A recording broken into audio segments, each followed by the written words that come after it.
여러분 안녕하십니까? 권순알입니다.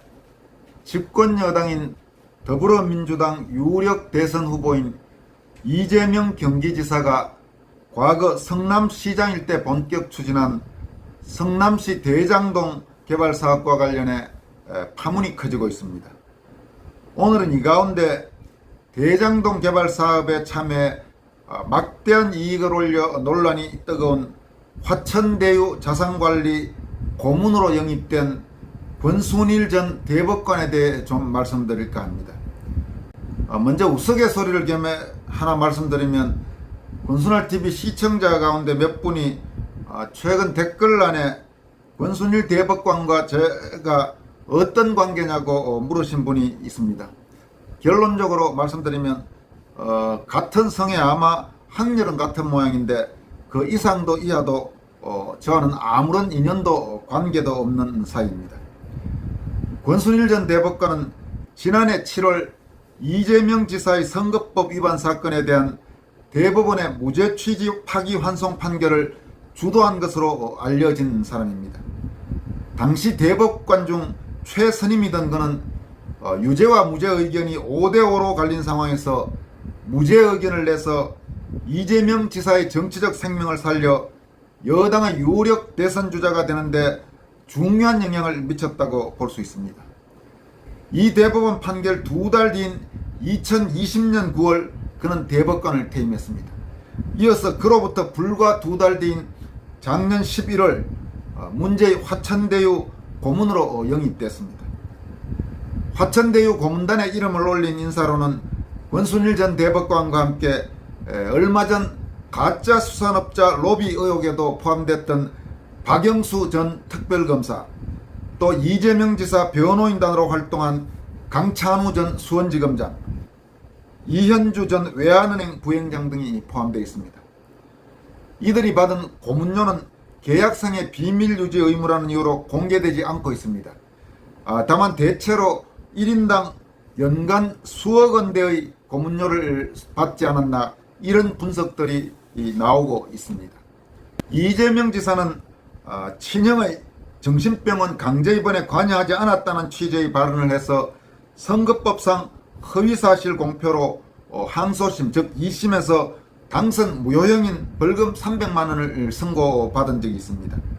그러나 대법원의 파기환송 판결로 지사직 상실을 면한 것은 물론이고 대선의 최대의 걸림돌을 제거했습니다. 그런 측면에서 권순일 대법관이 무죄 취지의 의견을 내면서 대법원 판결이 무죄로 결정돼 파기환송된 것은 아주 이재명 지사에게는 정말 천군만마와 같은 그런 판결이었다고 할 수 있을 것입니다. 이 권순일 대법관이 화천대유에 영입될 당시 화천대유는 성남시 대장동 개발 사업으로 막대한 개발 이익을 보고 있었습니다.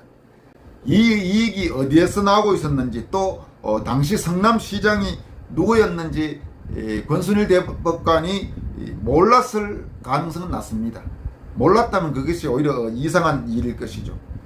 그리고 또 문제가 있습니다. 대장동 개발 사업 이 이야기는 이재명 지사의 선거법 위반 사건 판결문에도 포함이 되어 있었던 사항입니다. 물론 지금 권순일 전 대법관은 자기는 당시 주심 대법관이 아니었기 때문에 그 부분을 잘 몰랐다 지금 그렇게 이야기를 하고 있습니다. 그리고 이 대법원에서 다뤘던 선거법 사건 관련 핵심은 화천대유와는 관계가 없고 친형의 그 정신병원 입원과 관련된 그런 발언들 그 부분이 핵심이었다 지금 이렇게 말하고 있습니다. 실제로 화천대유 관련 발언은 대법원은 물론 1심, 2심에서도 모두 이재명 현 경기지사에게 무죄로 선고가 났던 부분입니다.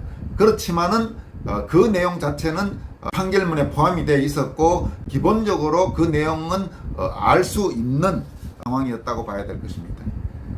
그런데 권순일 전 대법관이 대법관 퇴임한 지 불과 2달 만에 화천대유 고문으로 영입돼서 갔다니까 이건 누가 봐도 이상하다고밖에 할 수 없는 것입니다. 이에 대해서 권순일 전 대법관은 친분이 있던 회사 대표로부터 고문 제안이 와서 수락했을 뿐이지 이재명 지사 판결과는 관계가 없다, 이런 식으로 지금 해명을 하고 있다고 합니다. 그렇지만 좀 여러분 이상하지 않습니까? 일반 국민이 보기에 권순일 전 대법관이 대법관 시절 이재명 지사에게 유리한 판결을 해주고 퇴임 후에 그에 대한 반대급부를 받은 거 아니냐, 이렇게 의심하는 것도 지나친 말이 아닐 것입니다. 이 부분과 관련해서는 얼마 전 부산지방법원 부장판사에서 퇴임해서 변호사 개업을 한 김태규 변호사가 지적한 부분을 한번 참고로 소개해 드리도록 하겠습니다. 김태규 변호사는 권순일 전 대법관의 화천대유 고문 행위에 대해서 이렇게 말합니다. 권순일 전 대법관은 화천대유에서 받은 보수뿐만 아니라 고문이 된 모든 경위를 밝혀야 한다. 국정감사, 검경의 수사 등 실체를 밝히기 위한 모든 조치도 취해져야 한다. 돈 한 푼 문제되지 않아도 재판 거래라며 전 대법원장과 법원 행정처 차장을 구속했던 정권이다. 만약 이재명을 무죄로 살리고 고문료를 받은 거라면 이런 게 진짜 재판 거래다. 가짜 재판 거래를 핑계로 철저하게 짓밟던 자들이 진짜 재판 거래를 대충 그러고 넘어가게 해서는 안 된다. 쉽게 말해서 이거야말로 권순일 전 대법관이 화천대유 고문관으로 간 것이야말로 진짜 재판 거래라는 그런 말입니다. 그리고 화천대유 사건을 몰랐다는 것도 말이 안 된다고 김태규 변호사는 말하고 있습니다. 또 하나 여러분들이 관심을 가질 만한 사항은 권순일 전 대법관은 대법관 시절인 2017년 12월부터 2020년 10월까지 약 3년 조금 안 되는 기간 중앙선거관리위원회 위원장을 겸직했습니다. 중앙선관위원장은 대법관 중에 한 명이 겸직하는데 문재인 정권 출범 후에 2017년 12월 중앙선관위원장을 교체하면서 문재인 대통령이 임명한 중앙선관위원장이 바로 권순일 당시 대법관, 지금 현재는 전 대법관입니다. 그리고 권순일 중앙선관위원장 체제 아래에서 2020년 4.15 총선, 그 말도 많고 최근 재검표 과정 등을 통해서 부정불법 선거 의혹이 농후해지고 있는 4.15 총선을 주관한 중앙선관위의 최고 책임자였습니다. 물론 실질적인 중앙선관위를 움직인 주역은 이 중앙선관위원장 아래에 있는 조혜주 상임위원, 문재인 대선 캠프 출신의 조혜주 상임위원이 많은 부분을 움직였습니다만 그 중앙선관위 최고 책임자는 당시 권순일 대법관이었습니다. 그리고 권순일 중앙선관위원장 체제 하에서 중앙선관위는 4.15 총선을 관리하면서 집권 여당에 유리하고 야당에 불리한 수많은 편파 논란에 휩싸였습니다. 아직까지는 공식적으로는 의혹 수준이긴 하지만 부정불법 선거 의혹도 갈수록 커져가고 있는 바로 그런 상황입니다.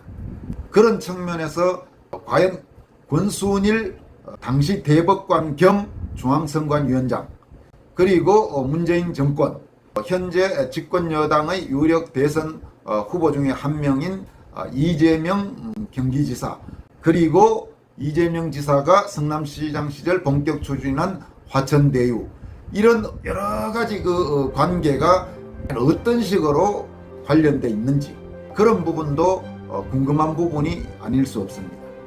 여기까지 하겠습니다. 여러분 고맙습니다.